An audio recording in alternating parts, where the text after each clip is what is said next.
प्रणाम।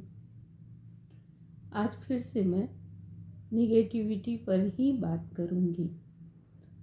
आप सोचोगे बार बार ध्यान और निगेटिविटी में इसी सब्जेक्ट पर क्यों बातें करती हूँ।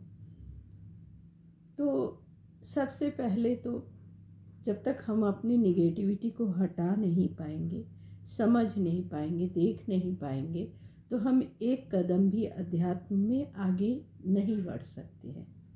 और ध्यान के माध्यम से हम अपने अंतर में उतर कर झांक सकते हैं।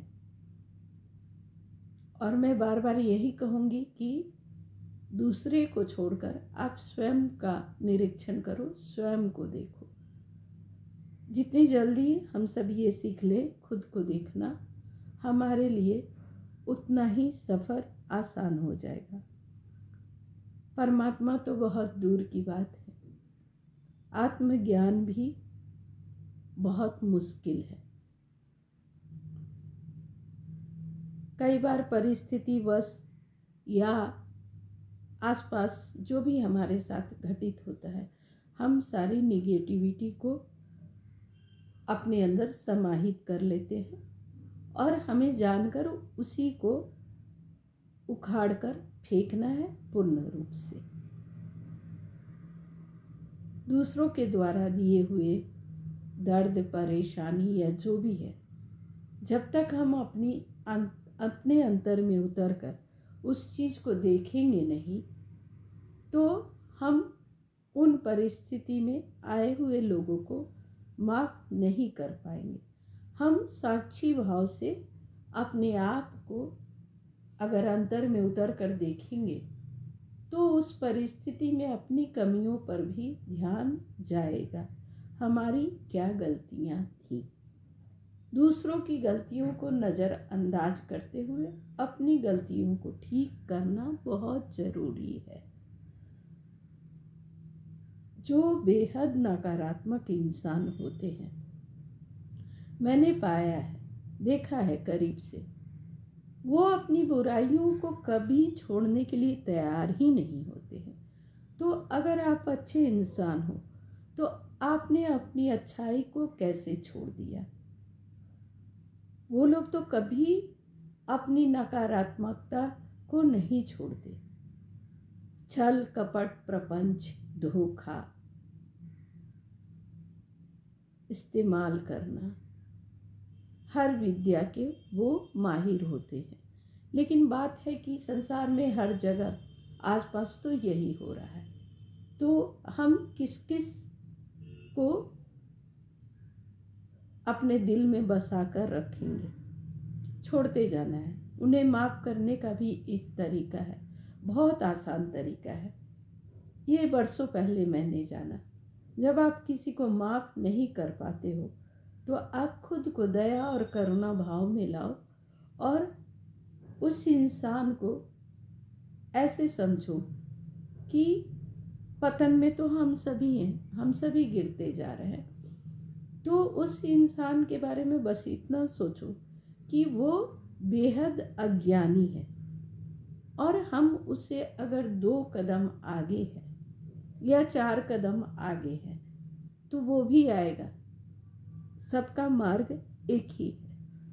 अभी वो भटका हुआ है, अभी उसे अपने बारे में जरा भी खबर नहीं है कि उसके अंदर क्या क्या है।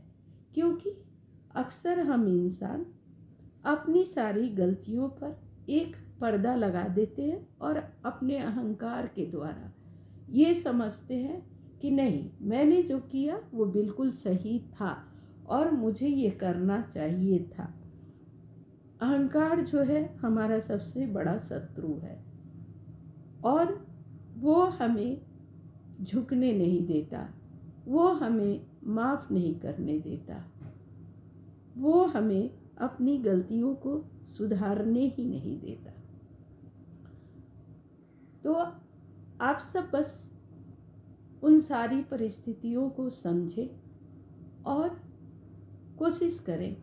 धीरे धीरे, काफ़ी टाइम लगता है। मैंने कई लोगों को माफ़ किया और मुझे वक्त लगा। मैंने कभी यूं ही नहीं बोला कि मैंने माफ़ किया, नहीं, मैंने अंदर से माफ़ करने की कोशिश की। और दूसरों के सफ़र के बारे में क्या ही मतलब है, वो अपनी यात्रा कैसे पूरी करेगा, ये उसकी परेशानी है, हमारी नहीं। हाँ, जब भी आप ऐसे नकारात्मक लोगों को पहचानते हो और बार बार वो एक कॉर्ड फंसा देते हैं, वो लोग एक आपके अंदर, आपके हृदय में एक कॉर्ड फंसाते हैं, और जब आप उसको पहचानते भी हो फिर भी बार बार उसी इंसान को अपने आसपास जगह देते हो, वो देना बंद कर दो। वैसे ही इंसान को अपने पास दोबारा आने ही नहीं दो। जब तक कि हम पूर्ण ज्ञानी नहीं हो पाते हैं तो कोशिश करनी चाहिए कि नकारात्मक लोगों से यथासंभव दूर रहे, या उनकी जो भी चीज़ें हैं वो खुद पर हावी नहीं होने दें। हम जैसे जैसे उनको हावी होने देते हैं वो हमारे ऊपर कब्जा करना स्टार्ट कर देते हैं। तो खास ध्यान हमें ये देना है कि हम उनको अपने आसपास जगह ही न दें, बिल्कुल जगह न दें। अगर वो आपसे दोबारा माफ़ी मांगकर आपके जीवन में प्रवेश करना चाहते हैं, बहुत ही शालीनता से उन्हें मना कर दीजिए। क्योंकि मेरा एक मानना है कि जो अपनी आदत से लाचार है, जो खुद को देख नहीं पाता, वो हर बार आपका इस्तेमाल करेगा, आपको धोखा देगा और आपके साथ गलत ही करेगा। तो जब आप पहचान पाते हो कि मेरे लाइफ में आसपास के लोग हो या परिवार हो या संबंधी हो या कोई भी हो, आपका प्रेमी हो, आपकी प्रेमिका हो, जो भी है, जब आप उन्हें पहचान लेते हो तो फिर दोबारा उन्हें मौका नहीं दो। अगर वो माफ़ी मांगते हैं तो ठीक है, आप थोड़ा वक्त लो, बोलो मैं अभी इस बारे में नहीं सोच पा रही हूँ, आप समय दो, मैं देखूंगी। बस इतना ही करना है। उन लोगों से एक दूरी तो आपको बनानी ही है, और सबसे पहले हमें अपनी नकारात्मकता पर ही काबू पाना है। अपने भावों को आते जाते हुए बहुत ध्यान से देखो, बहुत ध्यान से। आप अपने काम के जगह पर हो या कहीं हो, आपके अंदर जो भाव उठते हैं, आपके अंदर जो प्रभाव आते हैं दूसरों के, उन्हें पहचान कर उस परम पिता परमात्मा से प्रार्थना करते हुए उन भावों को हटा दो। चेतन होकर, कॉन्शस होकर उन भावों को हटाना सीख लो। जैसे जैसे हम अपनी नेगेटिविटी पर काबू पाते जाएंगे, आप खुद ब खुद देखोगे कि आपके अंदर बहुत सारे परिवर्तन हो रहे हैं और आपके आसपास की बाहरी दुनिया भी परिवर्तित हो रही है।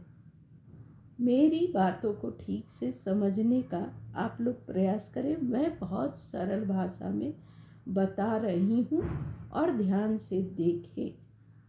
हर बुराई को समझना है, नज़रअंदाज नहीं करना है, बस समझकर अपने आप को उससे तटस्थ कर लेना है। कोशिश करेंगे हम सब तो ज़रूर कामयाब होंगे।